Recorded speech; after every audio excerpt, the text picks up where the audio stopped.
So Stevie, thanks for joining us tonight. How's you and the family and life in lockdown? I find this is the best time of the day for me and Camilla. Kids are in bed and get to enjoy a few hours of peace and quiet before mayhem starts all over again tomorrow. Are you working from home or what's it?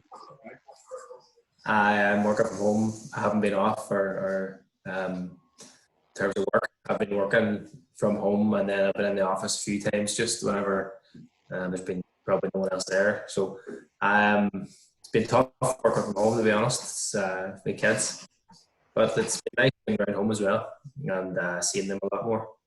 So I haven't been affected too much in terms of COVID-19, but obviously I've missed seeing all my work colleagues and all my football friends and colleagues at football too. So it's hopefully things change for the better soon and they start to pick up and they get to see people again. And I'm sure you've been asked this endless amount of times, but how much you miss in football then? I remember missing the football big time.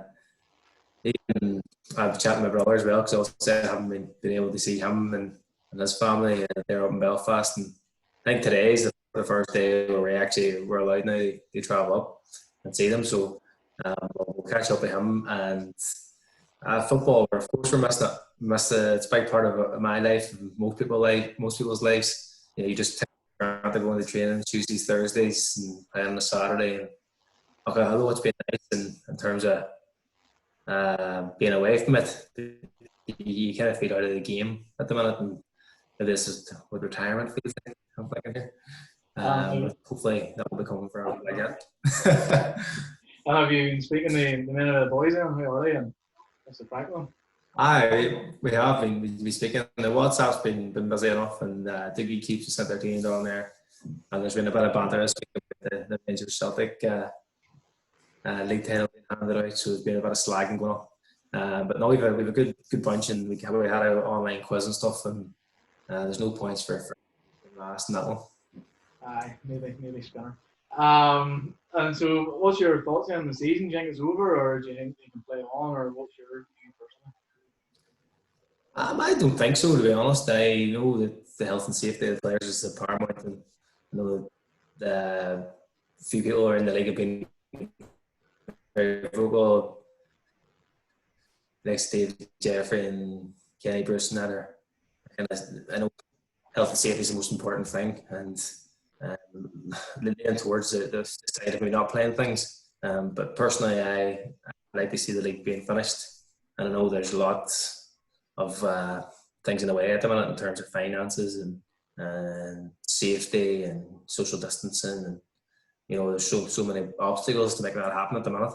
But I just think there's going to be changes now this month and next month. You know there'll be changes again, and it would be nice for us and all the teams that they finish off the season because we've put a lot of hard work into this season. And there's 7 games left, and hopefully if we can squeeze them 7 games into the start of this next season and reduce the season for 2021, that would be good.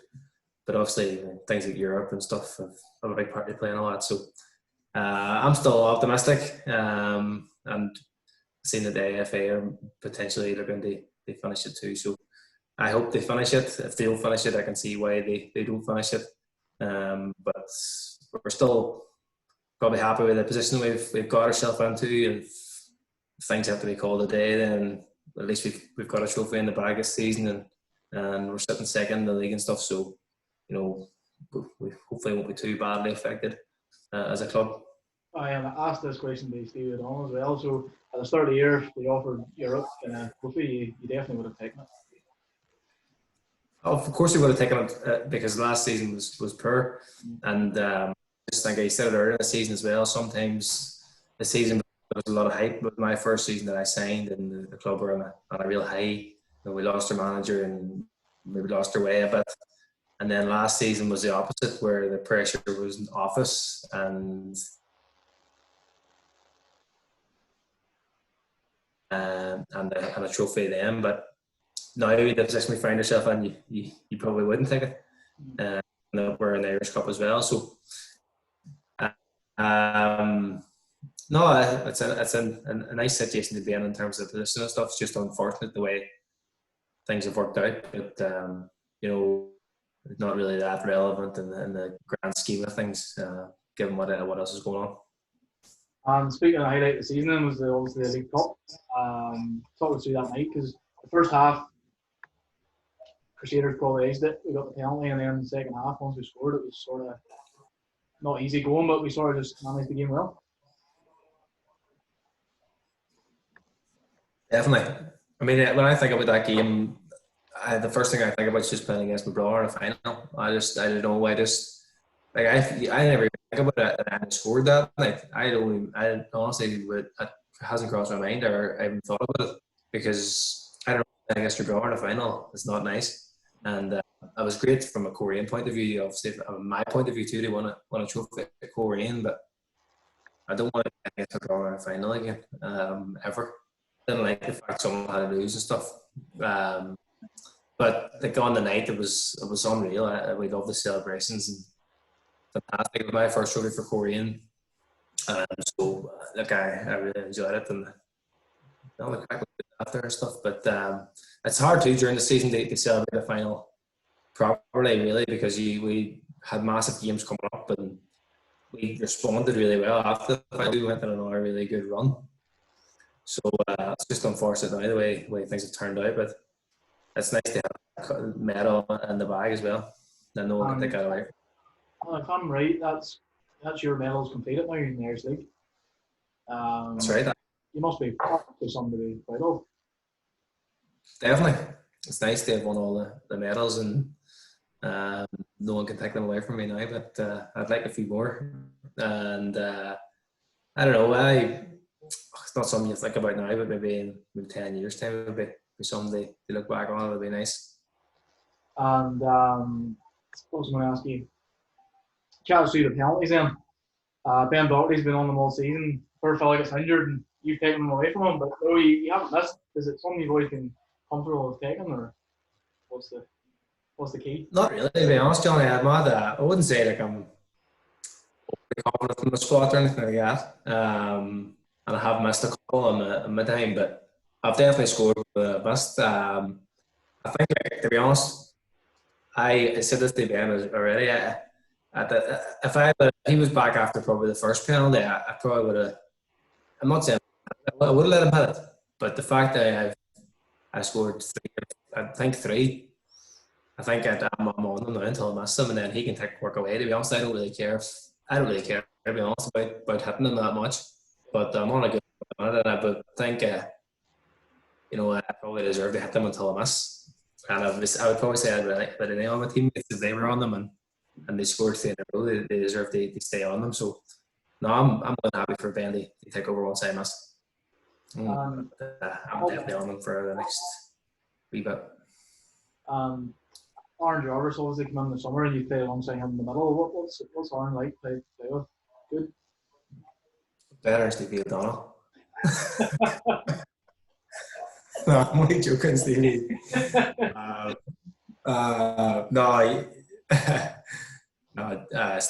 Stevie had the game of his life in there this season against the Glens. It was unbelievable. Darby's been top drawer. He's really mature at his age. He's early 20s, and he looks after himself well, and he's got a lot of ability, and I feel like he complement each other really well in there. And we've loads of really good options in there too. We Josh and Ben, them guys, just them guys' games like kind of probably coming off the wings, even though they are central players as well. So Jarvis done really well, and I think he'll be a real top for probably the next 10 years in the Irish League. But hopefully I can teach you things now in the next few years. And speaking of your career, you played a lot of games this year. How many more years do you see yourself playing in the Irish League? Well, I'm feeling good, to be honest with you. I've played 40 games this season now, but as I said that there, my wife looked at me and said, "You're feeling good." But no, usually, to be honest, I feel good in the matches, and my training schedules probably went down a bit in terms of how many sessions I do with a team every week, but I do look after myself, quite well.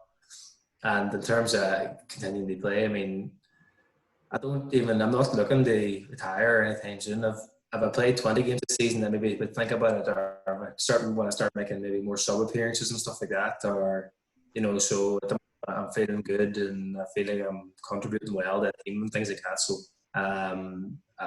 listen, I'm not looking at putting any timeline on it. So I'll just take it season by season now, and I think Big Winky done that for about 10 years at Linfield. So we'll keep it going, and just hopefully the results, as long as the results and the performances stay at a good level, I'll be happy enough every year.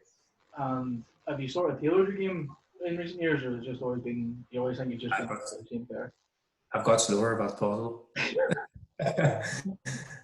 Not really. Well, I don't know, Johnny. Maybe I have without thinking about it too much. Still like getting forward. Like this season, I think I scored in a couple of games this season for the first time ever. I've never scored 2 goals in a game, and I've done it twice this season.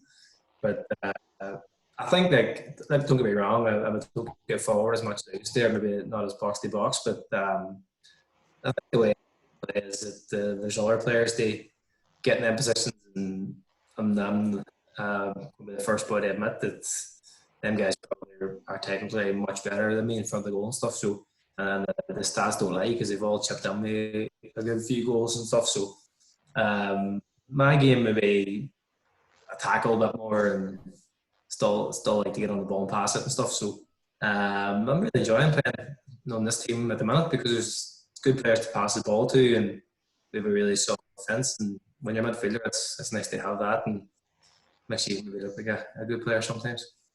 Obviously, you won the league with Linfield and you won the cup. Do you see any similarities in that Linfield team, maybe to the Korean team currently, or is there any difference? I think, I think definitely. I mean, winning leagues is all about having, I think, a defence and a good goalkeeper is the first thing you need to have, and the fact that Korean have kept it really tight at the back this year and have probably the most clean sheets is why we're up where we're at, and that's the same as the year that Korean nearly won the league. They had the same defensive record. That season at Linfield, we had a really, really strong back four and goalkeeper who chipped in with goals and kept clean sheets, and that's probably the baseline for any team that wins a league. And this that we came very close. That's probably what we're to at the end of the day. But there's definitely a few similarities in terms of the way they both play. But the Linfield this season are a really good team, and I think the fact that we've matched them this year is testament to us as well.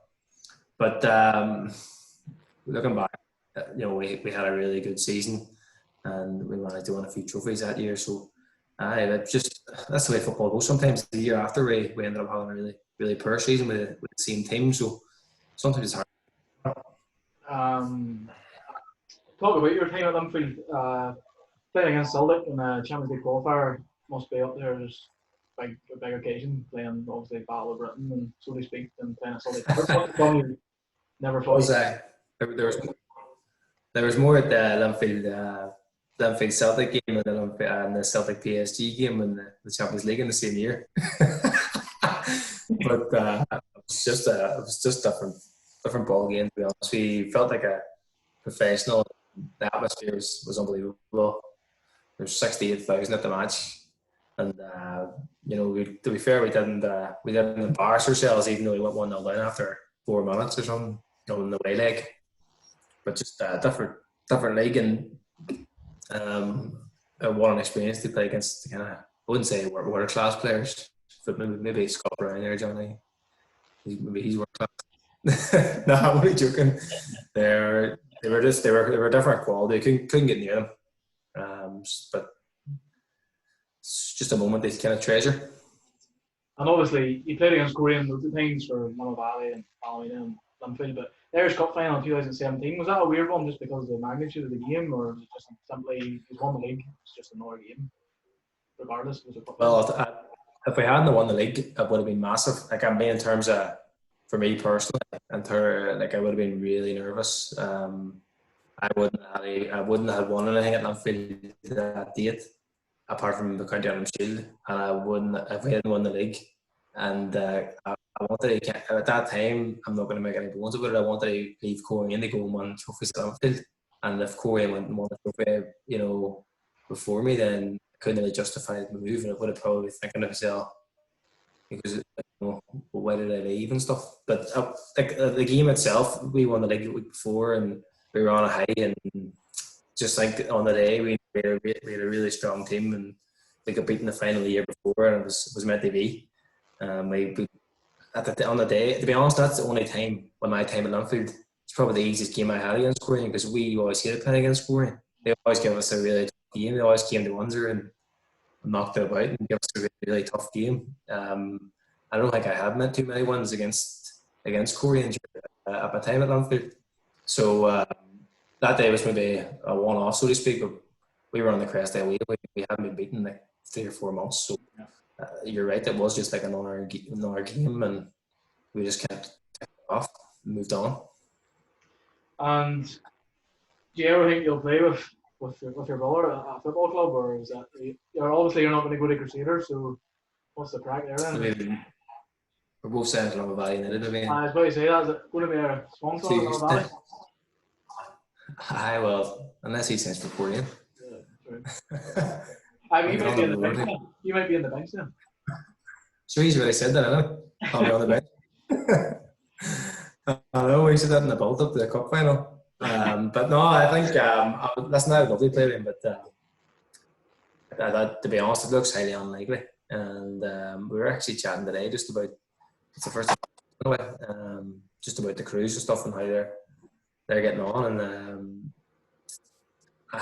I mean, we do joke about it and stuff like that there, but hopefully one day they play against each other or with each other. But to be honest, your guess is as good as mine. I hope it does happen, but I don't know. Is he not scared? He should be wanting to play you after you try to end his career that night up at the CV in Sky. Flip me. I've never let that down, to be honest. No, I know. Finally, then, Oren Kearney's been a massive influence in your career. 2 questions. How has he been an influence? And 2, whenever he left for St Mirren, a month or 2 after he signed, must have been a blow. Because he came back, obviously, he's Orange at the club, and they just won the Irish Cup, and they're top of the league as well. Aye, definitely, John. I mean, first of all, he's been brilliant influence in my career. He took on the Lombardy job, and I had a really rough few years before that. I went to Ballymena and I played over, I think about 70 odd games for Ballymena, but I just struggled near the end of my career there, my time there. I was still a really young player. But then I took that Lombardy job, and I was struggling even there, to be honest, even playing in the first division. But Orm was only cutting his teeth as a manager then, and he must have seen something in me, and I wouldn't say he took a shine to me, but he got the best out of me. And then I really picked out my performances and played really well, and I just love working on him because he was very honest. And to be honest, he always just played me. They played me, and he got the best out of me. And then I went to Korean, and the same kind of thing happened again, where probably no more fault than my own that things weren't working out, because I was playing brilliant and training at Korean. I was flying and training. I just couldn't seem to do it on the pitch. And the same thing happened again. The manager moved on, and then Owen took that job. And I remember the night in charge away to Ballymena, we won 1-0. And that was kind of his first game. And ever since then, we had a really good relationship, because I spent a lot of my career under him, and as a manager, I haven't been on the bench too many times. During the times, my performances have always been quite good. And what can I say? My career, he's been there most of it. So he's a successful manager. So there's always success that usually follows on. He has a really good way with him in terms of players and his management style, and that he's a really good person, and you can ask him kind of about anything. So I think he's got all the tools he needs, and tactically he's spot on, and he's no fool. He always kind of reads the situations well. Secondly, whenever he left, they go to St Mirren. I was disappointed, obviously from a personal point of view, because I was looking forward to getting work with him again, and he was a big factor in me signing for the club again. But I think it's, you have to take your take your oil, just from my point of view, and I was happy to see him go and pursue his kind of dreaming and full time management, because he deserved it. And the way things have worked out, that he's back home now. He done a really good job when he was over in St Mirren, and he if anything, he's laid a marker down. He's got his name out there a bit more, but I'm just hoping he all sticks around the core aim, because we're in a really good place at the minute, and a lot of that's probably down to him. So we'll just keep ticking over at Korean, and hopefully Owen's there to kind of guide us along. And hopefully, if my stats are correct, you've scored 37 goals for Korean. I'm not saying how many games. Your favourite to go against Anfield? It has to be, because I don't score too many goals. I got to be honest. Great balls from Snowy, and Big Winky was trying to catch me. No, it was great, and also at that time, the relay end was packed. It was the last few minutes, and it's hard to be the last minute winner. And the Koreans, when the relay end's packed, the Korean, and there's a big crowd, and it's hard to beat, to be honest with you. Even as an away player, I love coming down when the showground's packed. It's great. Like, even most of the boys up at Anfield, I'll tell you the same thing. Yeah, well, many thanks for joining us today, Stevie, and stay safe, and we'll chat to you soon. All right, Johnny.